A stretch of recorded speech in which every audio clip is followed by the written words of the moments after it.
What's up, guys? People are interesting. Okay, so one thing that I don't get is people who don't like ambiguity in music, who would rather have the message beat down rather than not explicitly stated. Like for me, music is about thought. It's about feeling and it's also about thought. If you're not thinking about what you just heard, then it's just a passive experience and it's forgettable. I think about like my favorite songs. A lot of them I don't necessarily know exactly what they mean. I have my ideas, I have my theories, I have, you know, a general understanding of the English language and literature, but I still don't know exactly. For example, Slipknot. Now, a lot of Slipknot songs are about that anger, basically, just a primal anger. But there's also a few of Corey's songs. I don't really listen to Stone Sour. It's not that I don't like Stone Sour. It's just that I haven't really heard their music. I'm definitely gonna be listening to their new album though, because I want to get into Stone Sour. But besides that, like their song "Everyone Ends," I mean "Everything Ends." I can get the overall thing, but I don't get the entire message, and I feel like there might be more than one. And you look at other Slipknot songs like "Before I Forget," I can sort of see a pattern in there and hit something, but like not really. Um, Duality is another one like that. Psychosocial, like I get the words and I can hear the overall tone, but I feel like if I don't know like line by line what someone's trying to say, then I don't really get the message. Whereas you take a song like "Migraine" by 21 Pilots. I remember the first time I ever heard that song. So that's the thing I love about Tyler is like he's kind of the reverse of how I feel about writing songs about what you feel, because my philosophy on writing songs about what you feel is that you can't write it unless you've been through it. Like if you're writing about love and you never have felt what you're writing, it's gonna sound like it. It's gonna read like it. You're gonna be able to tell somebody that's just faking it. You know, which is why I'm kind of in this rut right now where I keep writing about the same shit, but I only write about what I feel.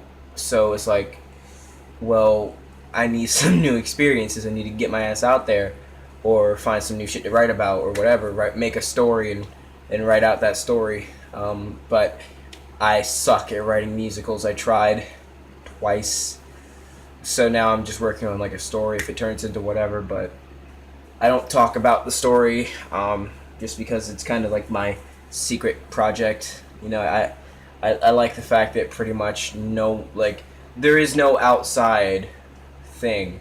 Because like with music, with me anyway, there is still that outside influence of at least one other person who I'm trying to make songs that explain how I feel and explain what makes me me, and kind of a sonic representation of this weird brain of mine, but also music that that person might enjoy, just for the simple fact that that's my validation that I'm doing it right.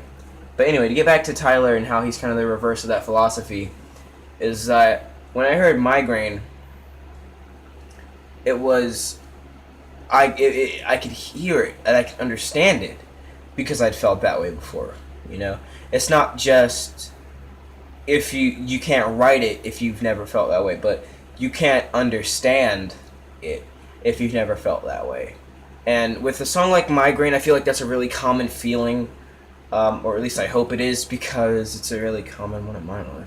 But no, like I remember, not Car Radio. I remember was a bit confusing. Like I got the message and I got like what he was trying to say, but I remember like the visuals, like because the first thing I saw was a video, because it was either "Stressed Out" or "Car Radio." Was my first 21 Pilot song, and I just remember like the visuals on "Car Radio" though. I was like, why is he shaving his head? What does this mean? And like I could tell there was something past it, And beyond that, I could tell they weren't, whatever they were doing, they weren't being pretentious about it. Like, they were just doing what they felt, and I thought it was amazing. And then they get into Twin Pilots, and like, you know, they don't do anything just because it looks cool. Everything has some type of meaning behind it. I just thought that was just amazing. So I try to put that into my own stuff, but not as good because Tyler Joseph is magic, you know? Like, Tyler has this way with words. I mean, like when I said when I heard migraine, because the video is in the UK version, so I had to use Tunnel Bear like months later when I first heard about Tunnel Bear to watch it. Yes, I hope I'm one of the few Americans who has seen the migraine music video because that makes me feel good. But anyway, like hearing migraine for the first time, I was like, holy shit! Like it kind of brought me to a place because I was like, damn, there's no simpler way to say that, you know? Like, from the first line, am I the only one I know waging my wars behind my face and above my throat? Like, just from there, I'm like, that is such a creative, you know, new way to say it. You know, like, am I the only one here? Is this the only fucking person in the world who's feeling this shit right now? And I was like, damn, that is so fucking good. And you could tell a lot, especially in like my old writing, that like I thought that if you spoke in as much metaphor as possible, you would achieve that same effect. But it doesn't work like that. That's something that you'd have to refine on your own taste, though. Because if you take, I don't know, my song Farewell to the most recent thing I've written, Breakdown, you can kind of tell, you know, the evolution there, where Farewell is just like this really juvenile way of thinking about people fucking with you. And Breakdown has a completely different message. Breakdown is about, you know, that struggle between, do I just fucking tell people or do I keep that shit to myself? You know, because no one really understands that shit, so I might as well just try to figure shit out on my own. But at that same time, you know, I can't. So there's gotta be at least one person that I could just drop a line to. Gotta be at least one person that could fucking drop a line to me. And it's that back and forth of like, you know, I can think of at least one person who's been good, but at that same time, I can think of at least a million reasons and a million fucking examples of me just not in that mindset, you know.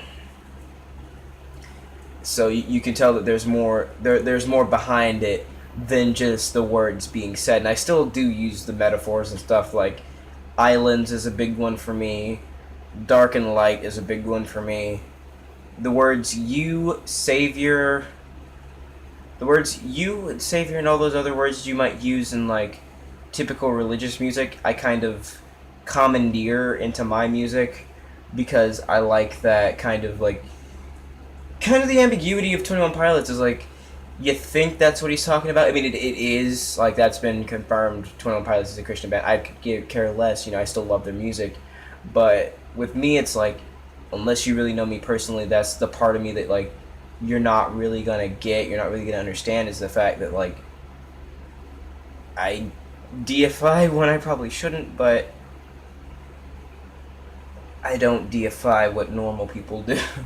And I'm saying normal by 2 billion people deify one thing, 1 billion people deify another, and you got me deifying this concept of a person, not even really a person, but this concept of this person who can do no wrong and stands for only helping others.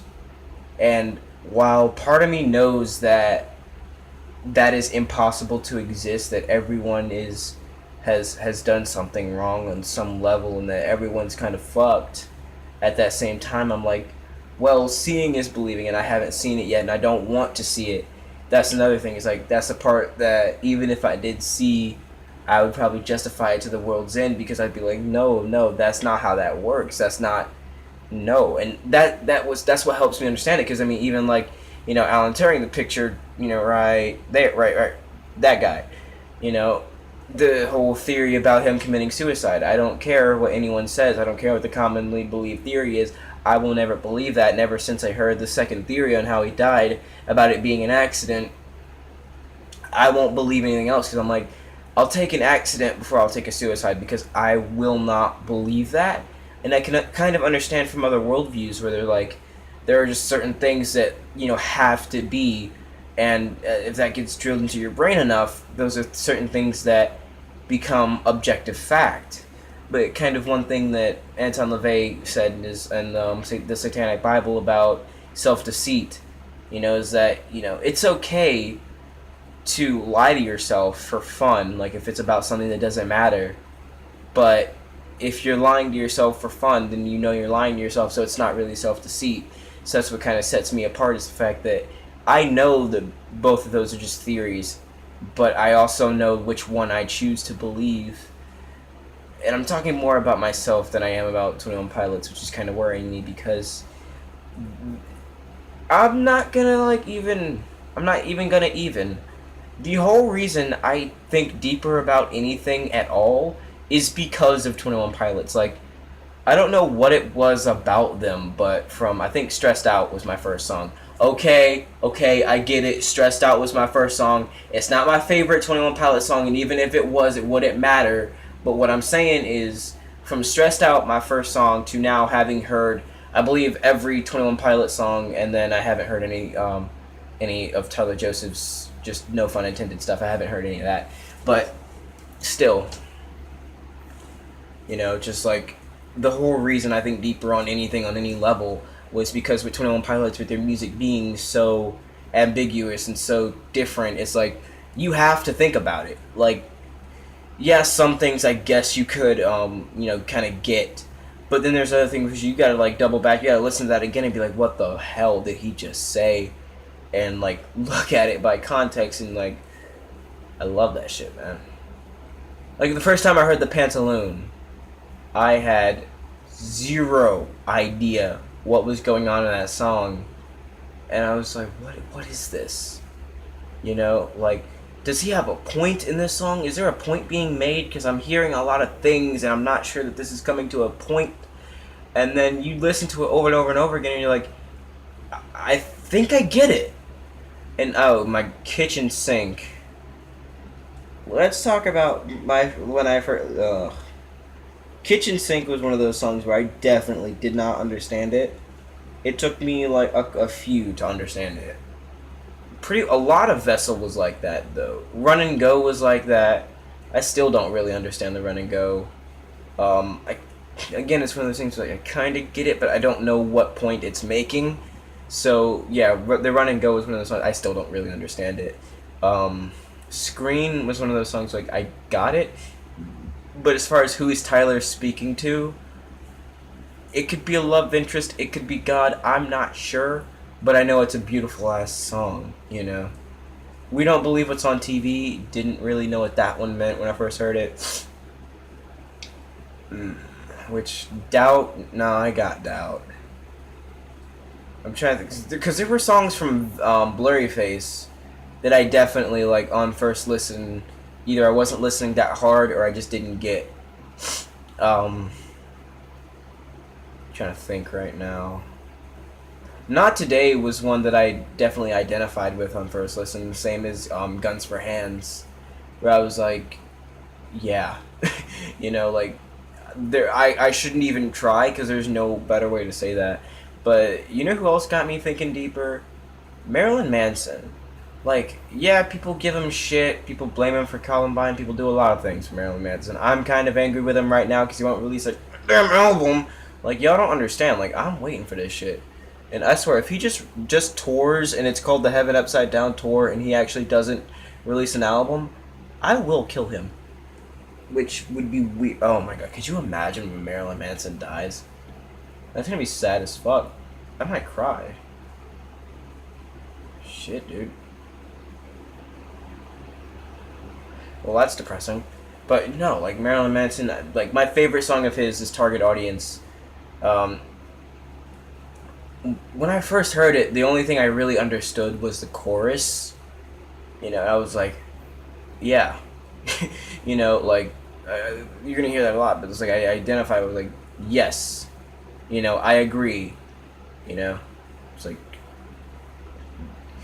okay, so the chorus of target audience is like, and I see all the shit, all the young believers. I used to think it said all the unbelievers for so long. I keep wanting to say that. It's like, and I see all the young believers, your target audience, and I see all the old deceivers. We have to sing their song, and I was like, huh, yeah, you know. And then there are things that I still don't really get about like the verses. I don't get where he was going with it. I like the "Am I sorry that insert disturbing thing here with like killing the Kennedys, Booth Oswald and them, and then something about "Am I sorry I saw a priest being beaten and made a wish." Like I don't really get where he was going with that, but I like listening to it, so it's still my favorite Marilyn Manson song. But I would say off of him, but like I don't know. It's like that whole Hollywood album. I just cannot get enough of it. But okay, now I'll go off of him. XXXTentacion. People don't give him enough credit. People listen to "Look at Me" and think that's what he's about, or people like just listen to that one song, or just listen to his like standard hip hop, well today's hip hop shit, and that's it. But he's one of those ones that's like 21 Pilots.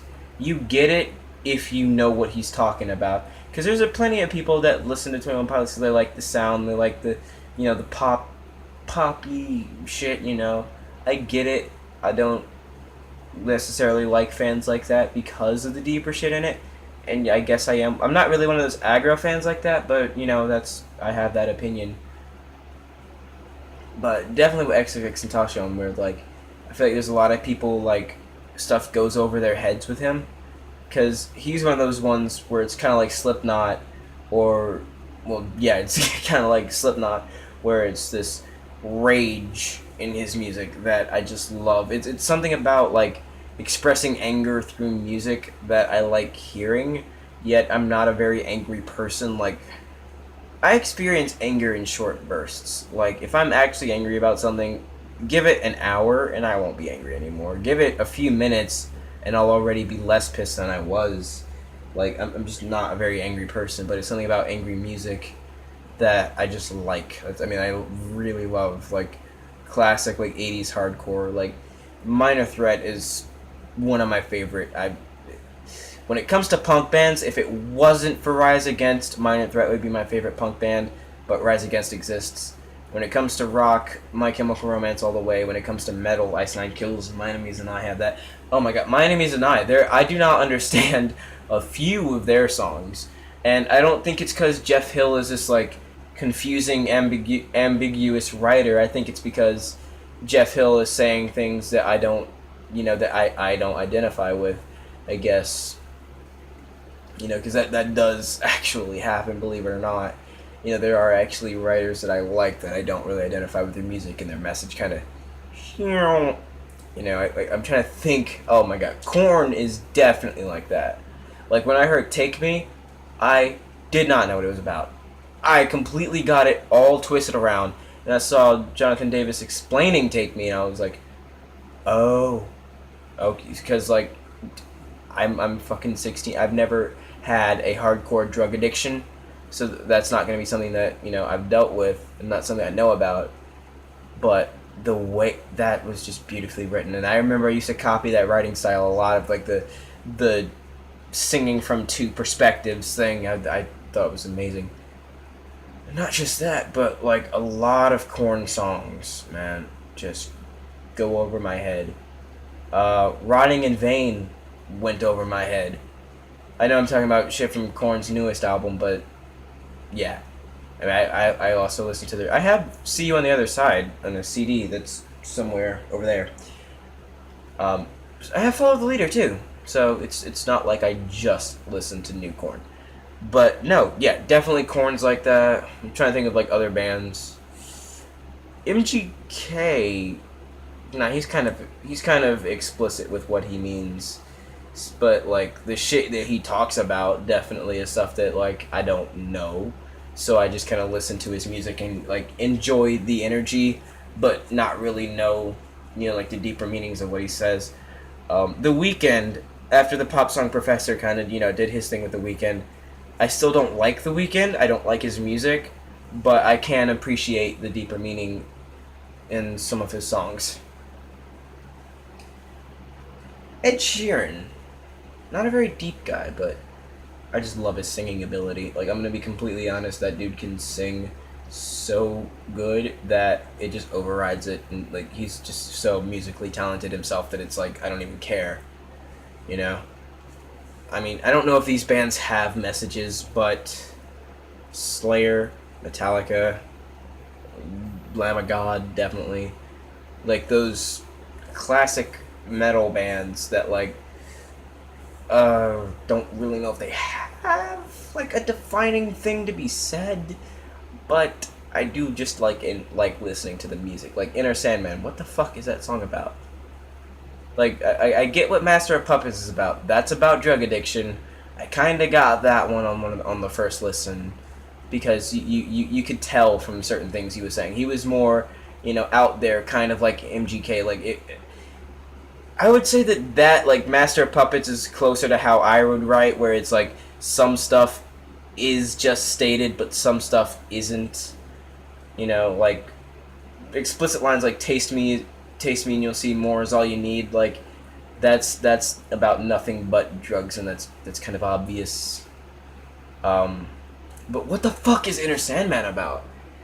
No, I mean if you're gonna say it's about dreams, fuck you. It might be that shallow, but I think that song's deeper than that.